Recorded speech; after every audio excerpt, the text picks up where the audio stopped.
Hi everybody, I'm Marie.Jenkins from Advance Your Wellbeing and welcome to today's interview. And we've got Antony Adams with us from Careers Calendar. Hiya Anthony, how are you? Hello, Marie. Very good, thank you. How about yourself? I'm fantastic, thank you. What a super day we're having today. Now, I'm really excited to learn a bit more about what you do. So, who are you and what is your business? Well, Marie, thank you very much for inviting me on to the podcast. My name is Anthony. I'm the founder of a platform called the Careers Calendar. The Careers Calendar is a engagement platform that supports schools with their agenda in helping young people work out what they want to do in their life. It supports students with accessing those opportunities and organizations, and then the organizations themselves by giving them a tool to connect with schools and students for recruitment purposes.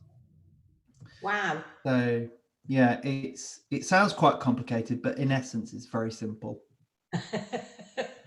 As often things are when you explain them. So, how did you get into sort of serving the education sector? What's your previous career before you launched this platform? um well I want to say I've always been in careers. I knew that I wanted to be in careers from about the age of 16. Oh, And yeah, it was a case of then working out how I was going to get into careers by taking, you know, the long way round. So at 16, I knew I wanted to be in careers. At 18, it was confirmed to me that I wanted to work in careers. And then by 26, I was working in the FE sector, so further education with colleges, helping young people work out where they're at in life and where they're going to go, and then consequently running my own business, because by running my own business I was able to have the freedoms to create and to work in a way that was kind of aligned to how I want to work, right? So that's how I got into it. The short story. so what made you launch the platform itself, the Careers Calendar platform? Yeah, so the platform is it's an interesting story because in 2015, by the time I decided to work independently, I recognized that the role of a careers advisor, which has evolved in those 10 years that I've been in the profession, Massively. is massively, hugely. And it it meant that the role required you to do things like engagement, event management, and yet the professionals, even I, we're not trained in event management or engagement. Ah. So it was looking at the trends and the themes and some of those new emerging ideas around the role and thinking, okay, here I am in 2015 running events across the country. I was running like 18 events in 6 days across two different countries. Wow. And I, yeah, not only would I plan them, and there was only a small team of us at that point, but we would deliver them. So we would attend every single event. So looking at that and thinking, wow, how can we simplify the process for myself?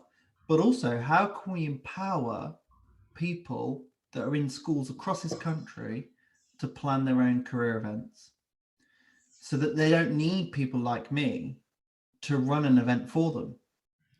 You know, in my approach, I've always said build in your own redundancy. You, listen, that's the job of a coach. The job of a coach is to get to an endpoint whereby you're not needed anymore. And the same is true with careers advisors. We meet young people, we have a conversation with them about their life doing. And I believe that to be true with the careers world. So I love careers advice and guidance. That's how I got into the profession. But I don't spend the majority of my time doing careers advice and guidance. I spend the majority of my time serving the community that Yeah. does the careers advice and guidance, because by helping them, I can effectively help more people. So it was just looking at the behaviors of a group of people, my lived experience, and making sure that there was a digital framework that supported that behavior so that people could save time and be more efficient in doing what they need to do. So it sounds to me that you've very much reflected on like your position, working in careers and finding you doing events. And it sounds to me like you've actually come up with a really innovative solution to help those staff feel empowered to run events more efficiently. So it sounds to me like a win-win situation. Yeah, absolutely. So this idea of empowering others to do what they need to do, we're a functional platform. So we know that there are careers advisors across the country, or career leaders, as or there could be both. They need to run an event. They don't have the event management experience. They might not have the time, and Yeah. they might not always have the network.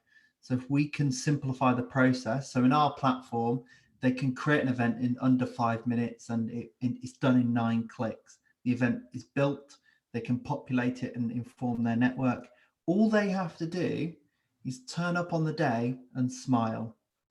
It's just that easy. So, when you look at things like Amazon and Netflix, the reason why they've been so successful is because the user experience is simplified and really clear what that user needs to do. The same is true with our approach. How can we make sure that careers leaders can plan and deliver on really meaningful events that make a big difference to young people's lives? Yeah. Yeah. So, Brilliant. It sounds brilliant.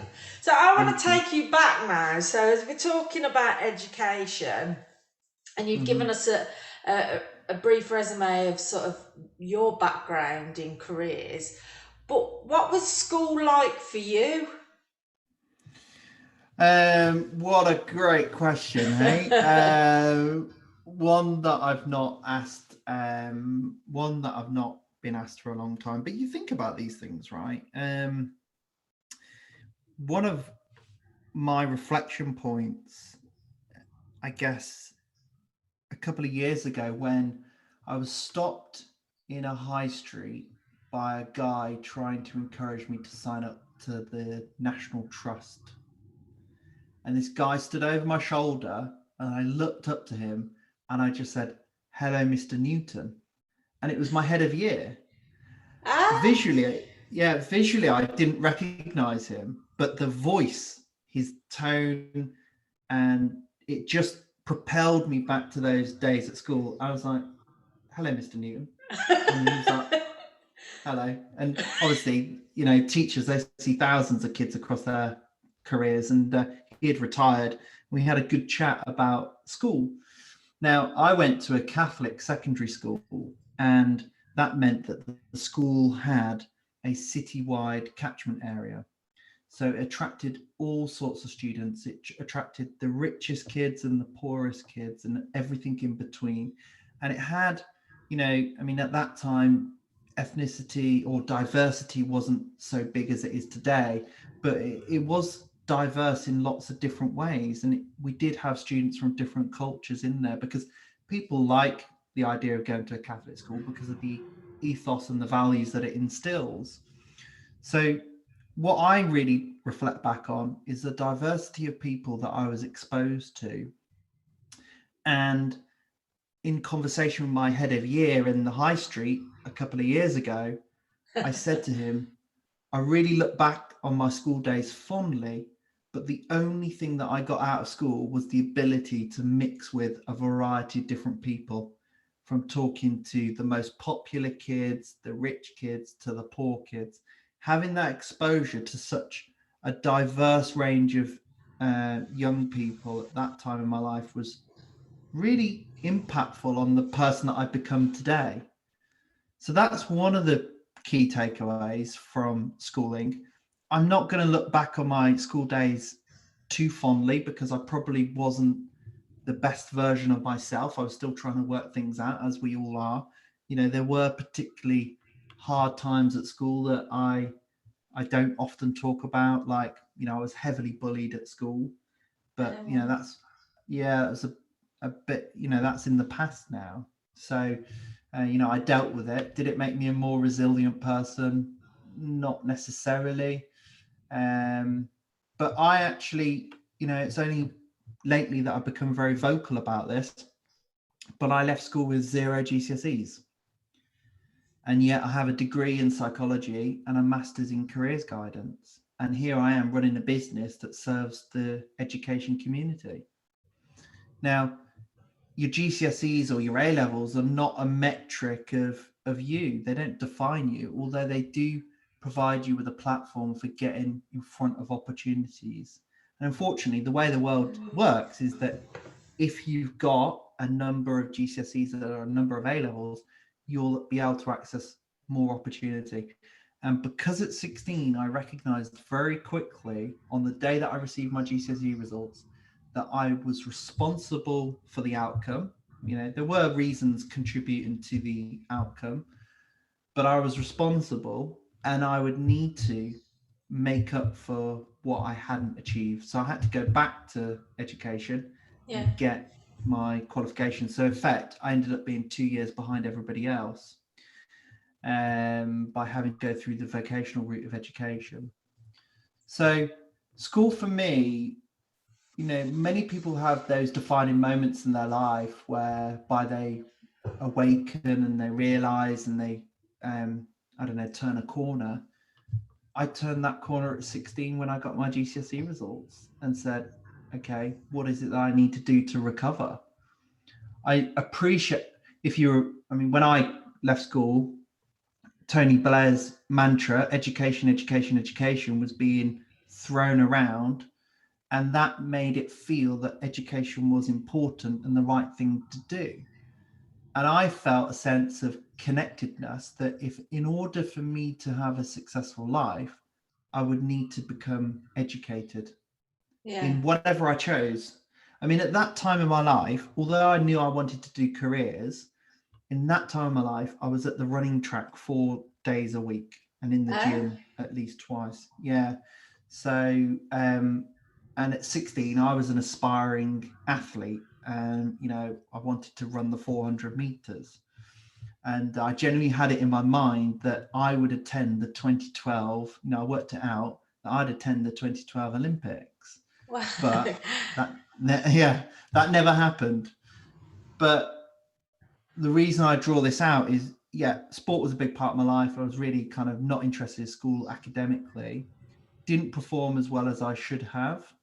But on that day, I remember taking full responsibility and then holding myself to account for making sure that I made up for those early losses in my life. That's incredible, and it's really insightful as well, because looking at your situation there, and you've gone on to build your own business, which is absolutely incredible.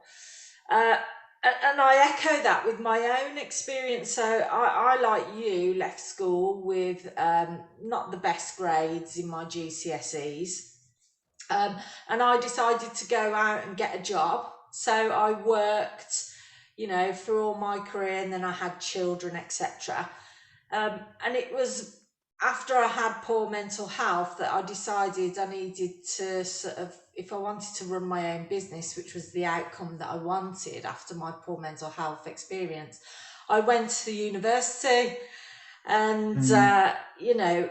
I've now got my own business. So I think it's actually really insightful, isn't it, that whatever your experience like is at school, you can still go on to achieve some fantastic things, whether that's, going and doing your degree straight away, or even going out and getting a job and getting some real life experience. So, and you can still go on to achieve whichever route you decide to take. Yeah, I mean, that is true. You know, just because you fail doesn't mean you can't give it another go or find another way through. And I just wish more young people would know that it is possible, to work around failures. but I think so much pressure is put on young people to perform. You've got to remember a lot of, the school system is pretty much tied to results, and how league tables are formed for schools. So they're drilling home this message of how important your GCSEs and A levels are. But in reality, what's really important for somebody's development are those softer skills that perhaps aren't directly taught from within the curriculum. They're The not at the ability. moment. I am going to interject and defend education because, at the moment, I think things are massively changing in education. And what with the emergence of technologies and the need for these soft skills, I think they're doing the best they can, but like all institutions that are on the scale that they are, it takes time to, I spoke to a teacher just the other day, and she's for the first time been teaching using Microsoft Teams and all of that kind of thing. So I think, I think things are definitely moving in the right direction. But I also take your point about you saying about failure. Now, is failure really failure, or is it an opportunity to learn and grow? Well, yeah, it's the latter, an opportunity to learn and grow. First attempt in learning, right? Come back to your earlier point. I might have sounded quite hard on the education system.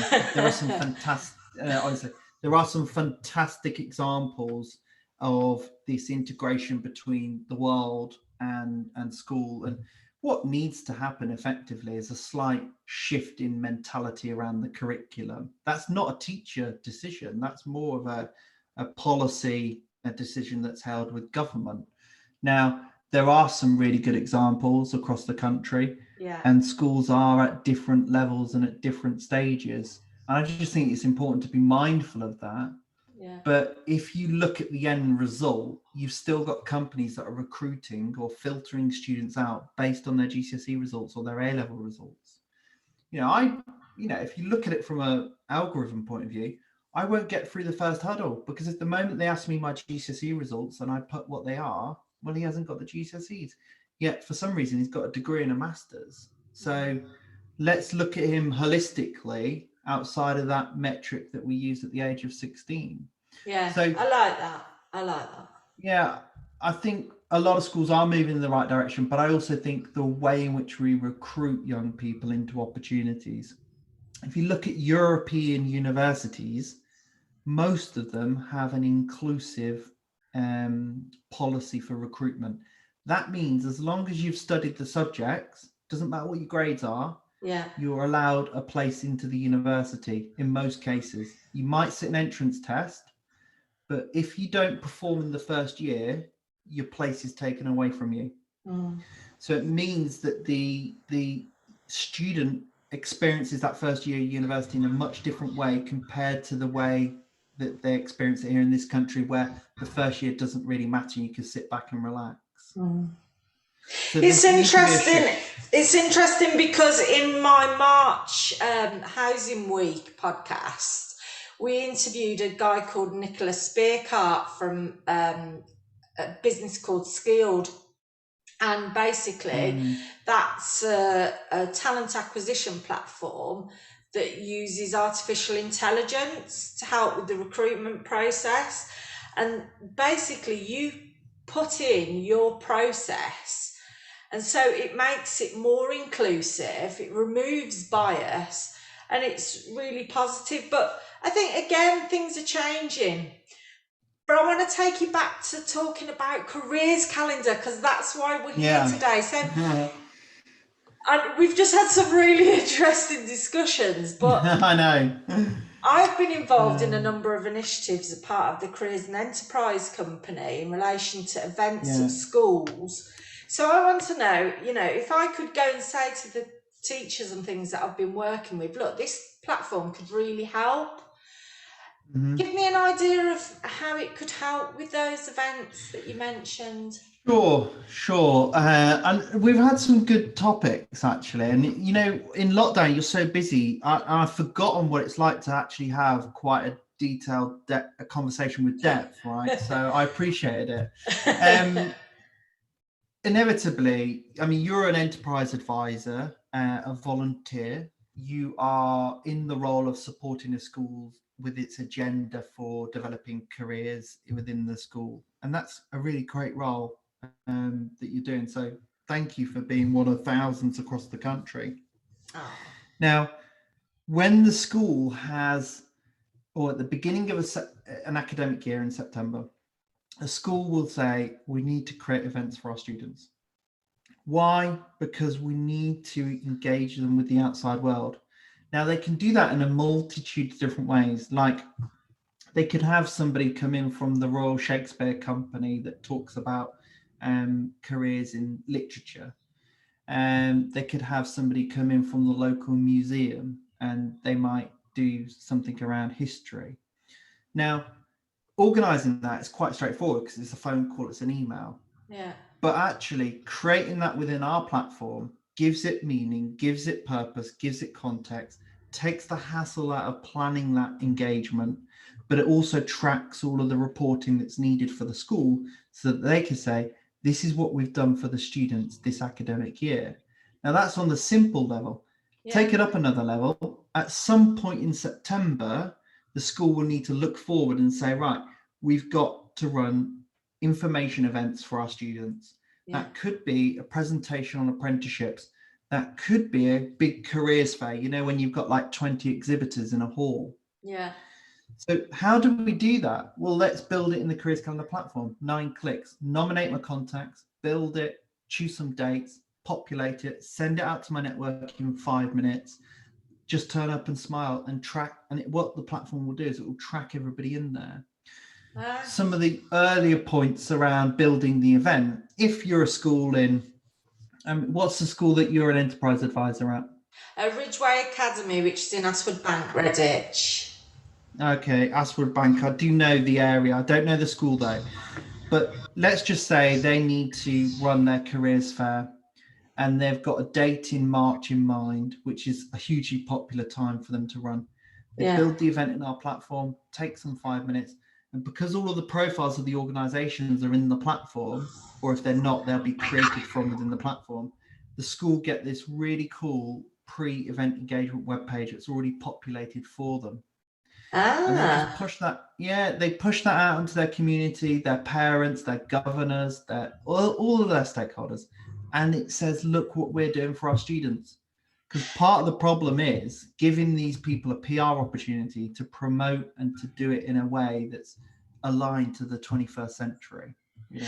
That's really interesting because Mike Bennett and Matt Pearson Mike is the head teacher there and Matt Pearson is the careers lead, and they've already got the work experience week coming up in May. And they've got a whole series of events that they're going to be doing with the pupils as part of work experience, but doing them in a virtual way. So actually, it's now got me thinking maybe they would benefit from being able to organise all that whole week on that platform. So, you've got me thinking about that now, because it might help. That's what often happens. It evokes more thought in you as a user than it does me, because what I'm trying to do is empower you, to give or empower the workforce across the country, to give them a tool that's functional, serves a purpose, and you've got the framework for delivery. And I'll give you another example. If you've got 4,500 schools across the country all doing this same activity, how do you think the organizations feel? If 100 schools in Worcestershire all ask the same employer to come and attend their event. Yeah. So what we do for the organization is we give them a platform to manage their engagement with the schools. We give them an opportunity to put their profile in. So they build their profile once and it's on display to all schools across the country. So they don't have to keep building this content. All they have to do is maintain it. So it's looking at those 3 user groups and thinking, what are the pains? Yeah. and how can we make it easy for them to engage with each other? And Maria, I'll be completely honest, we've been told we're 5 years ahead of our time, and that is not an excuse not to use us. You know, we've got hundreds of schools across the country using us for one or another reason. Yeah. It's time to innovate this space so that we make sure that young people are informed, inspired, and as well connected. Like being Right. connected. Where do I sign up, Anthony? How do I get myself on Well, there? look, we can set you up as an enterprise advisor from within the platform. That means you get a profile and a business page on there. And then we can tell your school to build that event. And once we go through that process, you'll see it, the school will see it, and you'll think, well, this makes obvious sense to bring our students into this environment. Yeah. The other thing with the way I've approached the engagement problem is we're a closed environment. So when the careers leader runs a series of events, they can't track what their students have engaged with in all cases. If they run it through our platform, they'll track it. Yeah. So that they can prove that they've done it. And I never like to talk from a ticking box exercise, but this is a great way to show ticks and boxes. Well, the thing is, You know what I mean? the schools are going to get the data. And data, I mean, you know, you only have to watch the news and how important data is now to organisations to help inform them with their businesses. And the same goes for schools. You know, schools are businesses, but in a different sort of, you know, makeup. So having all of that rich data on the use, I can imagine it can help people plan better. So looking at what events have been really successful and what ones perhaps they need to do differently. Can you get that sort of data from your platform? Yeah, so here's another thing. So all of the events, every student, if they've attended an event, they'll get a triggered email that says, thank you for attending, please score, comment, and leave an action. Now, previously, that was a job to do for the careers leader. We've just built it so it's automated. So the careers leader just needs to look at this dashboard and say, right, 80 students rank this event as excellent. So I think you're going to have teachers lining up as well, Anthony, after they've heard we this. do. Well, we do. So you know it, you've done entrepreneurship, you run a business. You know, we don't do any outbound activity. Everything that comes into the business is inbound, and that's people approaching us. So you know, we're a very small team as well. We've bootstrapped our way through on this business development, but we've always gone back to the schools and we've always said, what are your pains? And whenever I do a demo with somebody, they always suggest something, and I just write it down and I put it on our roadmap and I prioritize it, and I say, right, this group of users have all asked for this. So one of the things that we're going to do, and maybe I'll roll this idea out with you now, and it's been in my mind for a while, but somebody only this week has brought it to my attention that maybe we should do it. So imagine this: if I build an event within the platform, I invite all of my universities and my colleges, and they all appear on the event page for the students to view. So their profiles are in full view. And then I, as a school, invite my audience, so my stakeholders, so colleges, university, training providers, I invite them to sponsor the event and pay a small fee. And for that, they get top line coverage and, you know, such and such school sponsored by whoever is paying for that. Now, that revenue could go back directly to the school so that they, in effect, could start to generate some revenue from their careers program. Instead of it costing them money, they make money. Makes sense. Completely makes sense, Anthony. Absolutely. Wow, I'm absolutely blown away by that today. Do you know, I had a whole room of questions, but before we know it, that whole half you haven't hour asked any of them. I'm so sorry I haven't got to ask you all those other things, but the conversation's been flowing so well that, yeah, it's been What great. Well, I know you haven't asked them all because I know you said there were several, but is there one that you really want to ask? And I could give a 60-second answer to. Who's inspired you, Anthony? That I really want to know that because you seem so driven. Wow. I am driven.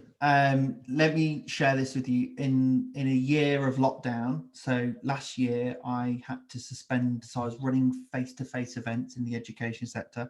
I told all of the clients that I'd engaged that the events were off. They said, don't worry, we're not traveling, so that's fine. Yeah. And then I had to look in the mirror and say, what am I going to do in my life? Like, how am I going to move it forward?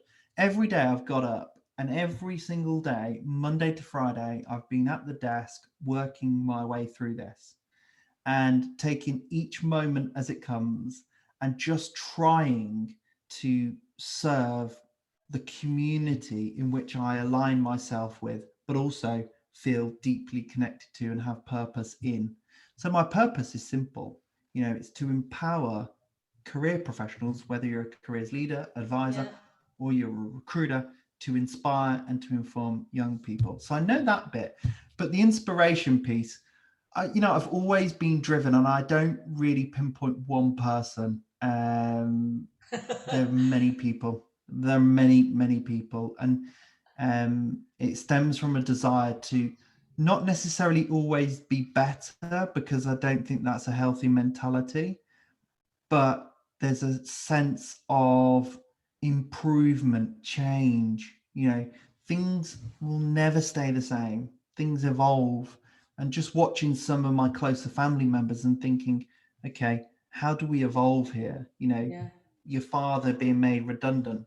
How do you evolve? Because you can choose to play the victim and not do anything with your life, or you can take the path least traveled and go to a course and get retrained, or you can seek support from mentors. And that same is true now. So with all these sectors that are restricted and closed, and lots of jobs have been I think I'm gonna have to leave it there, Anthony. I'm sorry, viewers, we and people listening in. We've got sound issues, which perhaps we can interview you again at some point in the future, Anthony. Hey, can you hear me? Yes, I can. Okay, so I'm gonna have to leave it there. Thank you so much for your time. How can people get in touch with you, Anthony? Careerscalendar.com is the website. Feel free to jump on there and have a look. I'm on LinkedIn, so it's Antony without the H, Adams. It was Shakespeare that took the H out of Antony, just in case you didn't know that. And I'm open to email, Twitter, Facebook, all of that stuff. So yeah, feel free to connect with me in whichever way suits you best. Brilliant. It's been an absolute pleasure to chat with you today, Anthony. Found out so much. Likewise. And thank you very much for your time. Yeah, thank you. Bye-bye.